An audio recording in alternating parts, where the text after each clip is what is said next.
Hello everybody and welcome to another exciting episode of Final Fantasy. Once again it's probably going to be too loud, so I'll just turn that down.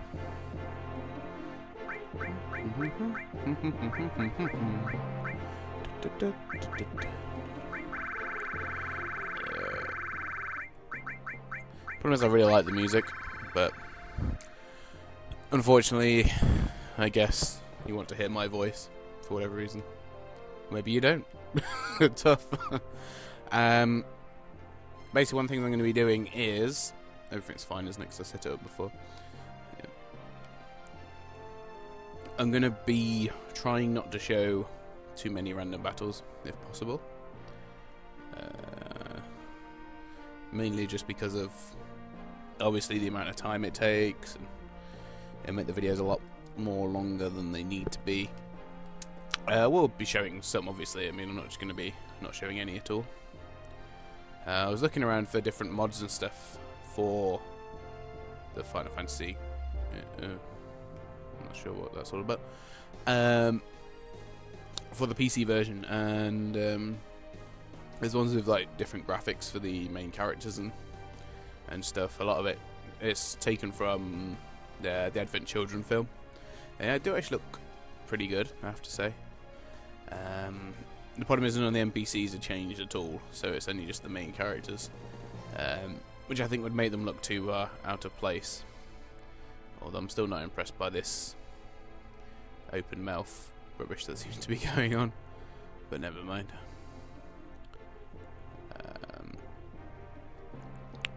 What we will be doing now is we're actually getting a train to the next reactor to blow up, or at least that's the plan.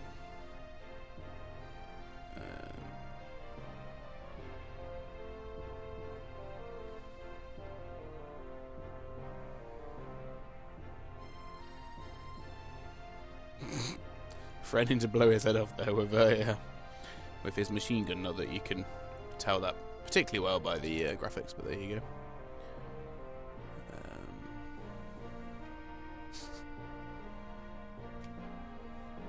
As Cloud being his cool, collected self as per usual.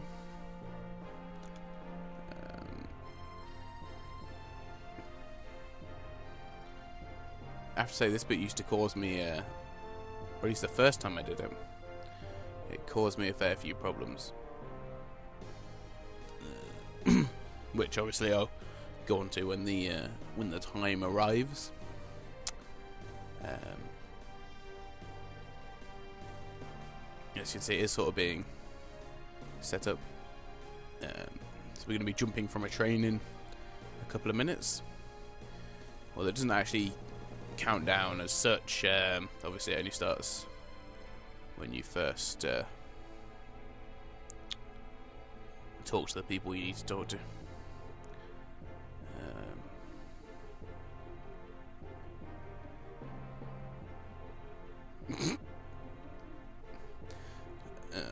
And obviously Tiva's trying to show Cloud the railway map, which I've seen goodness knows how many times before it's untrue. Here we go. This is the checkpoint for it. It checks all the identification cards of the passengers on board, and someone has triggered it off.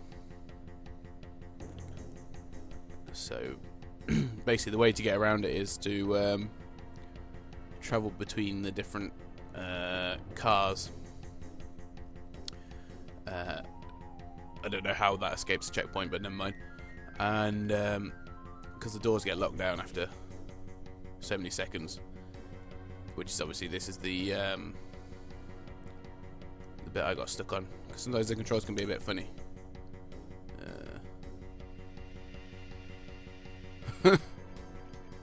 Yeah, if you're a little bit cocky, you can talk to people and they'll give you a couple of things.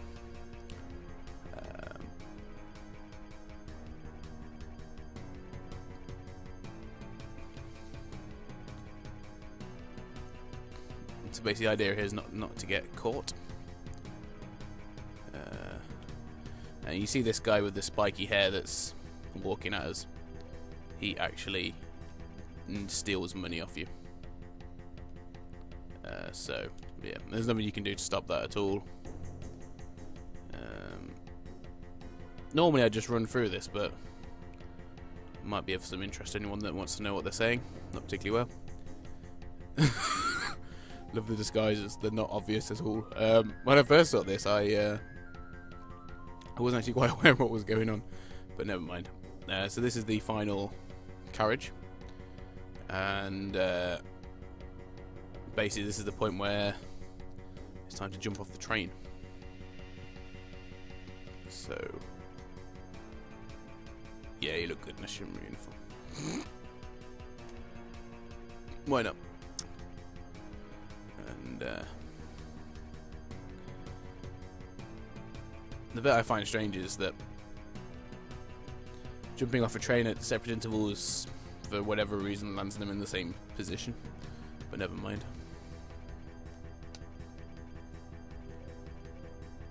Ooh. It's going to show me how to jump.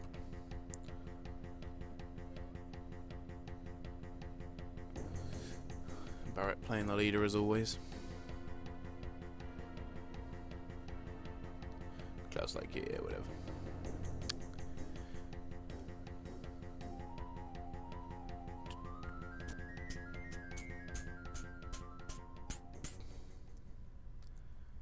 Ooh.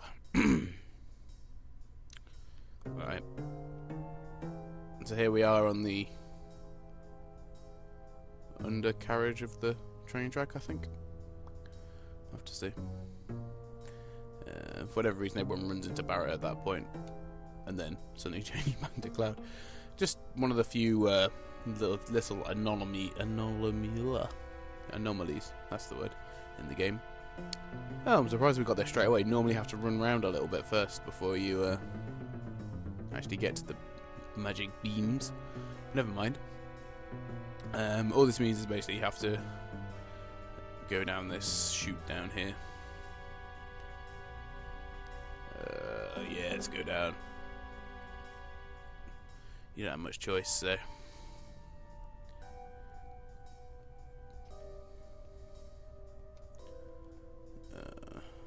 An ether restores magic power, for those that don't know. For those that do, I'm sorry for boring you with that pointless information. And down the ladder we go. Lots of random battles down here, so as I mentioned before, I will be cutting them out as much as possible. Obviously some of them I'll show if I need to talk for whatever reason, then and I'll use that time then during battles. I'll also be showing the boss battles, of course. But as I say, generally we'll just be sticking to not showing the random battles. I'll probably mention if something interesting happens in one of them, for example, materia leveling up, or if I feel it important, a character leveling up. Unlikely, but you never know. This is where we find out about the ID problems on the train. As she said, she made changes to Cloud's card, and that's why it didn't work. Or his didn't work anyway. And that's what set it off earlier than usual. There's no, obviously, any way of getting around that at all. Barrett just leveled up then, which was not useful at all. And probably having Cloud leveling up as well very shortly. So we've got a save point just before the reactor.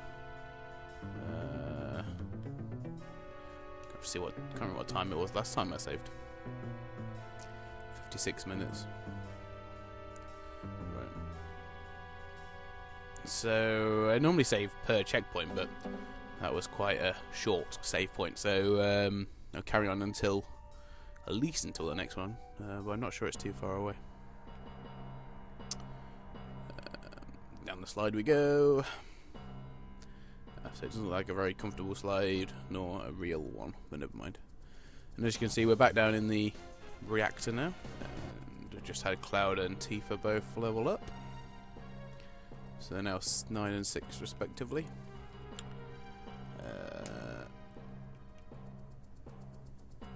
time to just give her a little bit of a health boost. Just to aid us through the thing. I can't remember if I mentioned in the last video or not. So I apologise if I have. But I had a look about the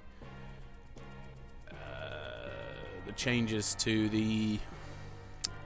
come on, it's called. The thing that you can do with the characters on the 7 version on the website is you can make them more powerful and give yourself more gil and stuff. And I went online to look at that, and it basically, from what I gather, it makes the players in your current party level 99 and gives them the highest stats, and it gives you pretty much unlimited gil as well. So basically, it just takes totally away from the game. I mean, there's very little point in you literally just playing it for the story then, surely, because you'd be able to kill every boss with just normal attacks. But yeah, anyway, it's just me complaining.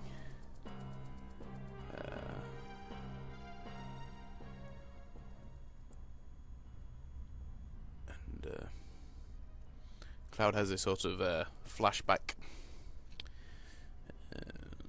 something that we do learn more about later on, of course. An evil man named Sephiroth has apparently killed Tifa's father.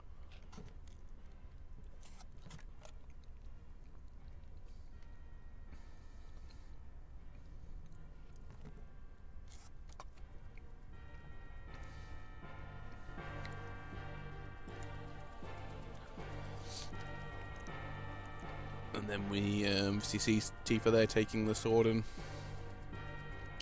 running off. That was also a very Reactor-esque type setting as well. So we've got Cloud setting up the bombs. I presume he didn't realise he was a bomb expert, but never mind.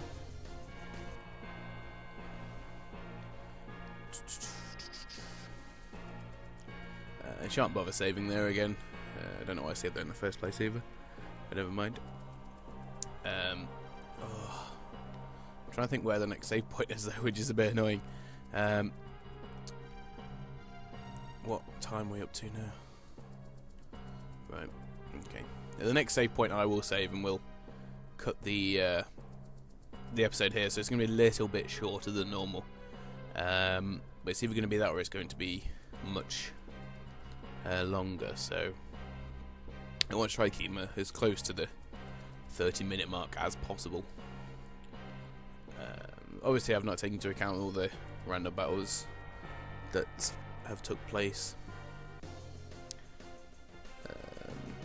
and for that reason I think I'll show this one, just because I happen to be talking as it's going on.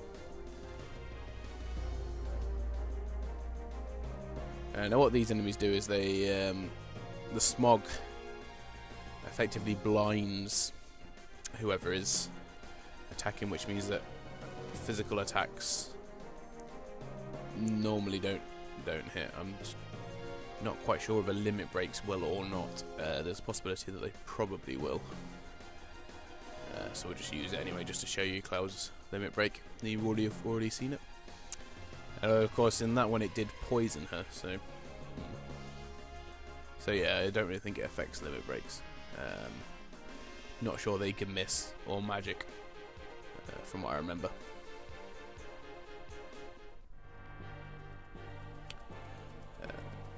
So yeah, the next episode will probably be a little bit longer anyway, because I can't remember where the save points are, and there's a lot of story coming up as well. I mean, as you probably guessed, it's at least about you know, a 60-hour game, and we're only sort of, well, an hour and a quarter of the way through, really. So there is obviously all of that to consider. And there's something else I also found hard as well. I remember a couple of times I did this sort of mini-game first time, but it's quite rare. So you have to wait until they're doing it, and then... Whoops. Didn't help that I pressed the wrong button. Alright, so it's A. That's okay then. Ugh. No. Yay, did it. But yeah, I mean, I must have spent about 10 minutes on that the first time I did it, because I just couldn't get to grips with it at all. Since I've already started talking, I guess we will show this one. Generally, as you probably know if you play a fair amount of games, electricity is good against machines. I don't really know what's good against these guys. They're not. The thing about them is they're not massively strong enough to warrant having a huge weakness. I mean, obviously the magic there has just destroyed them, so we know they haven't got any more than 64 health anyway. So another hit by Barrett's machine gun should sort them out.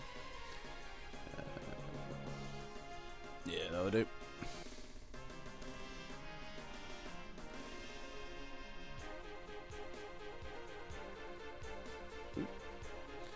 So we've got Tifa leveled up again.